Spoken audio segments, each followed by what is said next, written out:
আমি বলছি যে শেখ হাসিনার কনটেক্সটটা ভিন্ন, মানে শেখ হাসিনা তো একটা বৃহত্তম রাজনৈতিক দলের নেত্রী, এবং এই দল বাংলাদেশের ধরে তার নেতৃত্ব আছে, এই দলের বিশাল সংখ্যক সাপোর্টার আছে।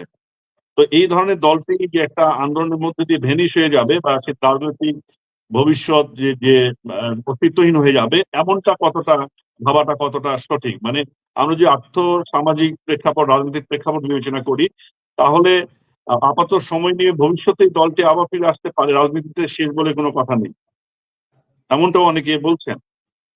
আর যে আন্দোলনের কথা বলছেন, সেই আন্দোলনটা সামনে একভাবে হয়েছে, কিন্তু পিছনে ষড়যন্ত্রকারীরা ছিল, নানা রকম আন্দোলনের ম্যানিপুলেশন হয়েছে, যেটা এই সময় এখন আস্তে আস্তে প্রকাশিত হচ্ছে। ফলে জনগণ যদি বুঝতে পারে যে আন্দোলনটা তাদের সাথে প্রতারণা করা হয়েছে, ফলে তার একটা সুবিধা শেখ হাসিনা নিতে পারে কিনা।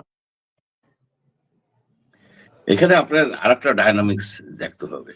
আওয়ামী লীগ একটা বৃহৎ দল, কিন্তু আওয়ামী লীগ তো 100% লোককে রিপ্রেজেন্ট করে না।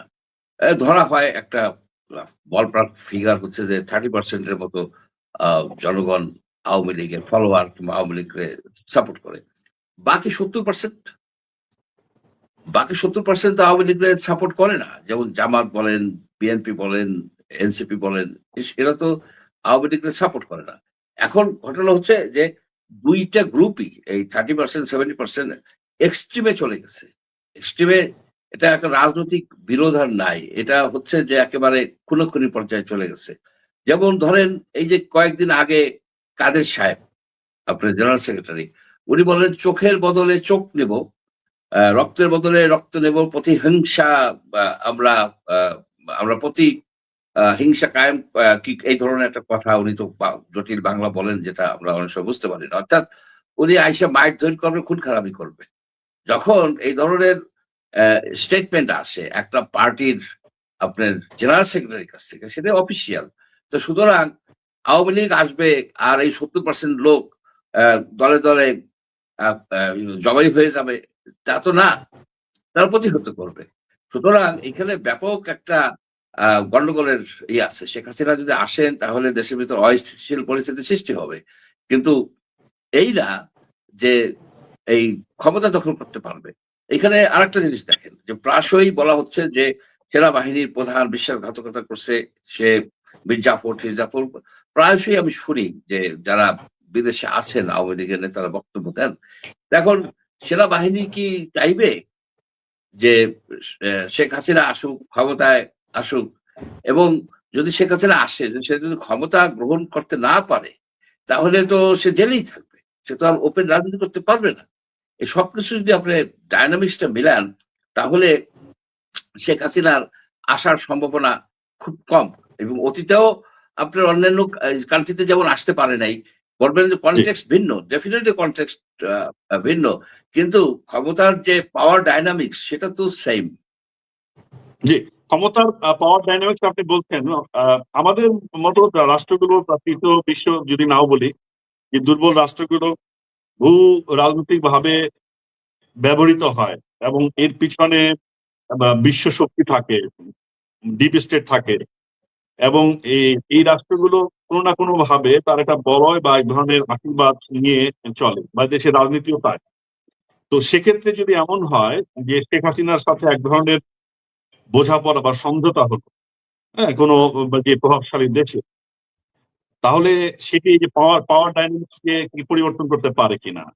কারণ এই যে সমঝোতা রাজনীতি, এই রাষ্ট্রগুলোর কিন্তু আছে, উদাহরণ আছে। তো সেই দিকটাও অনেকে মনে করছেন যে শেখ হাসিনা যে আসছেন, সেটি উনি নিজের ইচ্ছায় আসবেন তিনি বলেছেন, কিন্তু এর পিছনে আরেক ধরনের দফা রফা বা সমঝোতা হতেও পারে।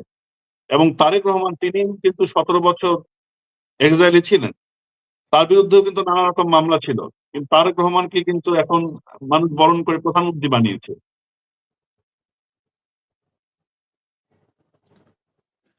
এখানে শুনেন, তারেক রহমানকে প্রধানমন্ত্রী বানিয়েছে, তারেক রহমানের যে দলটা, বিএনপি দলের লোকেরা তো নেতারা দলে দলে যে অন্য কোনো দেশে আশ্রয় নেননি, তারা কিন্তু বাংলাদেশে ছিলেন, তার দল কিন্তু বাংলাদেশে ইনস্টল ছিল।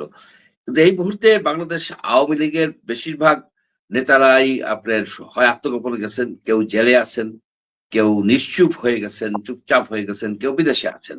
কেউ আহ, অনেকে তো মারাও গেছেন, বেশ কয়েকজন ৩-৪ জন আহ, নেতা মারা গেছেন, অসুস্থ অবস্থায় আছেন।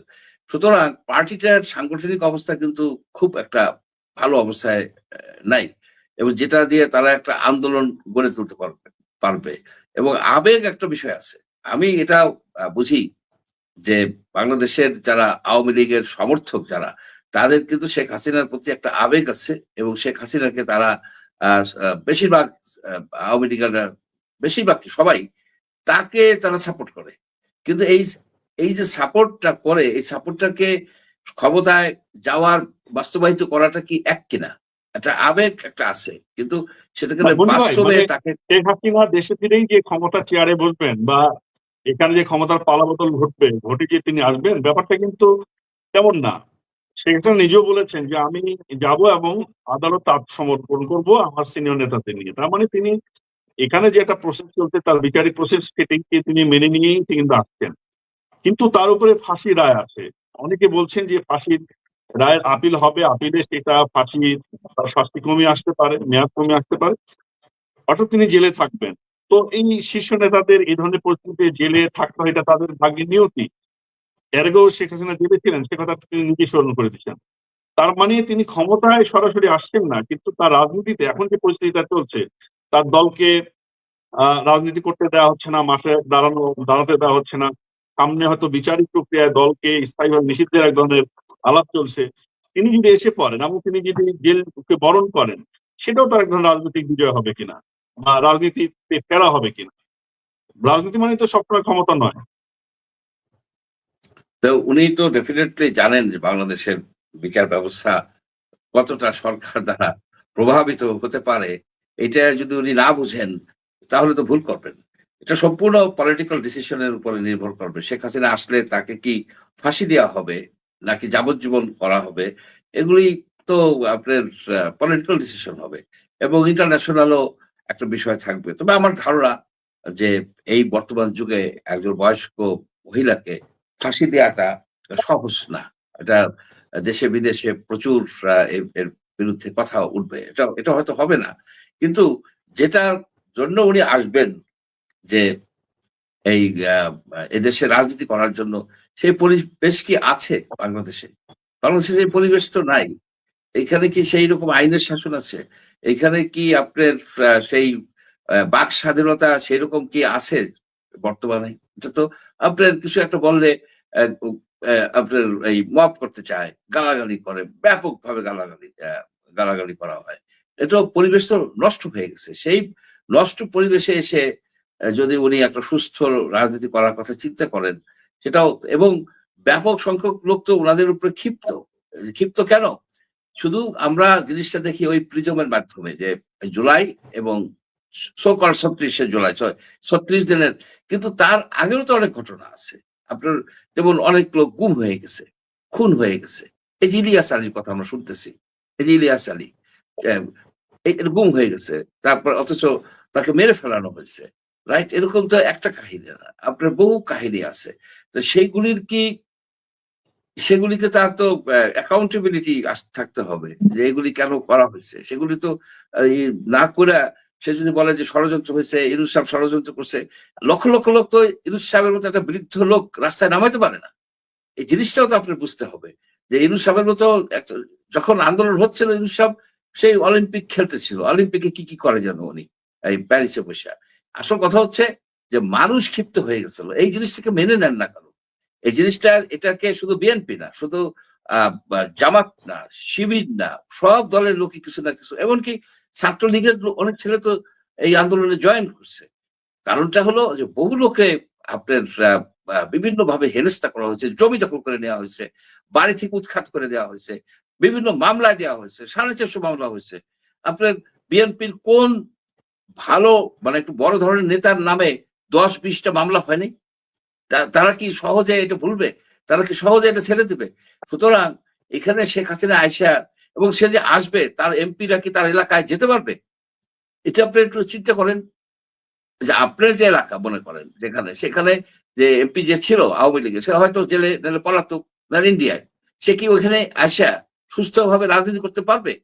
এটা যদি জি। চিন্তা করেন, তাহলে দেখবেন যে একটা অবাস্তব এটা করতেছে, এটা ইন্ডিয়া করাচ্ছে, ইন্ডিয়া এটা দিয়ে খেলতেছে। শেখ হাসিনা কি মুক্ত মানুষ?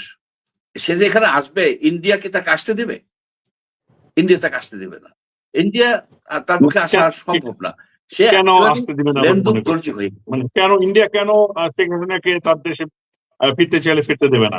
এর আগে বলেছে ইন্ডিয়ার যে পররাষ্ট্রমন্ত্রী, তিনি বলেছেন যে শেখ হাসিনার ফেরা না ফেরা সেটা তার ব্যক্তিগত ইচ্ছার উপর নির্ভর করে, ফলে তিনি ইচ্ছা করলে দেশে ফিরতেই পারেন।